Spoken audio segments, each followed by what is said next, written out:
मैदान में रोमांच की सारी हदें पार नीतीश रेड्डी ने ज्वालामुखी बनकर मचाया कोहराम। शतक जड़कर मचाई भयंकर तबाही। पहली बार मैदान में थर-थर कांपे कंगारू गेंदबाज। हार देखकर रोने लगे थे रोहित और गौतम गंभीर। फिर मेलबर्न के मैदान में दहाड़ा भारत का वीर। रेड्डी ने अकेले ही पलट दी हारी हुई बाजी। झूम उठे विराट कोहली। वाशिंगटन सुंदर ने भी खोल दिए गेंद के धागे। मैदान में दर्शकों से भिड़ गए विराट कोहली। तीसरे दिन हुआ हाई वोल्टेज ड्रामा। चकनाचूर हुआ पैट कमिंस का घमंड। ऑस्ट्रेलिया के 474 रनों के लक्ष्य का पीछा करने के लिए उतरी भारतीय टीम शुरुआत में ही संकट में घिर गई थी। 159 रन पर ही 5 विकेट गिर गए थे। ऐसा लग रहा था भारत को शर्मनाक हार का सामना करना पड़ेगा। भारत के लिए फॉलो ऑन का खतरा भी मंडराने लगा था। लेकिन तीसरे दिन नीतीश रेड्डी और वाशिंगटन सुंदर की जोड़ी ने ऐसी तबाही मचाई। कंगारू गेंदबाज कांपते हुए मैदान से बाहर निकले हैं। भारत के दो शेरों ने अकेले दम पर हारी हुई बाजी को पलट दिया। 140 करोड़ देशवासियों के सम्मान को बचा कर नीतीश रेड्डी ने बड़ा महा रिकॉर्ड बनाया है। रेड्डी के शतक ने तीसरे दिन कंगारुओं के जबड़े से मैच को छीन लिया है। इस वक्त भारत मजबूत स्थिति में है। दरअसल जैसे ही तीसरे दिन का खेल शुरू हुआ, भारत की सबसे बड़ी दीवार ऋषभ पंत 28 रन बनाकर विकेट देकर चले गए। उनके पीछे पीछे रविंद्र जडेजा ने भी तोहफे में विकेट लुटा दिया और पवेलियन में जाकर बैठ गए। रविंद्र जडेजा ने सिर्फ 17 रन बनाए थे।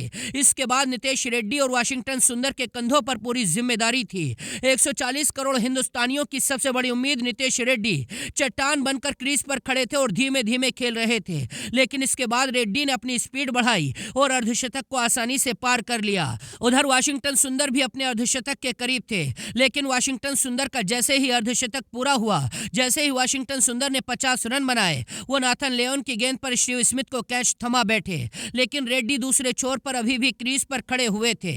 रेड्डी ने ठान लिया था आज शतक लगाना है और भारत का सम्मान बचाना है। रेड्डी को शतक बनाने के लिए अभी 3 रन चाहिए थे। यानी रेड्डी 97 रन के स्कोर पर थे। तभी जसप्रीत बुमराह 0 के स्कोर पर ही आउट होकर वापस चले जाते हैं। भारत का आखिरी विकेट बचा था। सिराज मैदान में आते हैं। सिराज को खेलता हुआ देखकर पूरे देश की सांसें रुकी थी, क्योंकि सिराज का विकेट जाते ही नीतीश रेड्डी के शतक का सपना भी चकनाचूर होने वाला था। लेकिन डीएसपी सिराज ने चट्टान बनकर डिफेंस किया और आसानी से नीतीश रेड्डी ने चौका जड़कर अपना शतक पूरा कर लिया। इसके बाद भी तीसरे दिन का खेल खत्म होने तक ना तो सिराज का विकेट गिरा और ना ही नीतीश कुमार रेड्डी ने अपनी कोई गलती की। अभी भी नीतीश रेड्डी 105 रन बनाकर क्रीज पर नाबाद खड़े हुए हैं और डीएसपी सिराज ने भी 2 रन बनाए हैं। जितनी तारीफ नीतीश रेड्डी के शतक की हुई, उतनी ही तारीफ सिराज के डिफेंस की भी हुई है, क्योंकि जिस गेंद पर जसप्रीत बुमराह आसानी से विकेट देकर चले गए, जिस गेंद पर विराट कोहली ने विकेट दिया, जिन गेंदों पर रविंद्र जडेजा, ऋषभ पंत,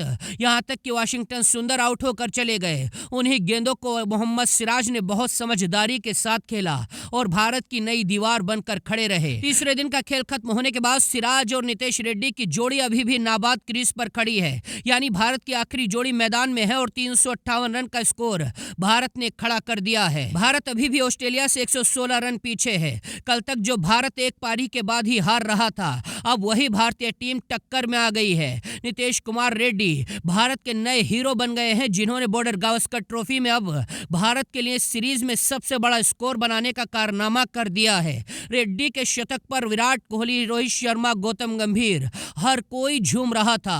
यहां तक कि कंगारू टीम का हर खिलाड़ी, विरोधी टीम के कप्तान पैट कमिंस नीतीश रेड्डी की पीठ थपथपाने के लिए मैदान में उतावले दिखाई दे रहे थे। हर कंगारू खिलाड़ी ने नीतीश रेड्डी की पीठ थपथपाई। अगर आपको भी नीतीश कुमार रेड्डी की पारी अच्छी लगी तो वीडियो को शेयर कीजिए और बताइए भारत इस मैच में जीत सकता है या नहीं।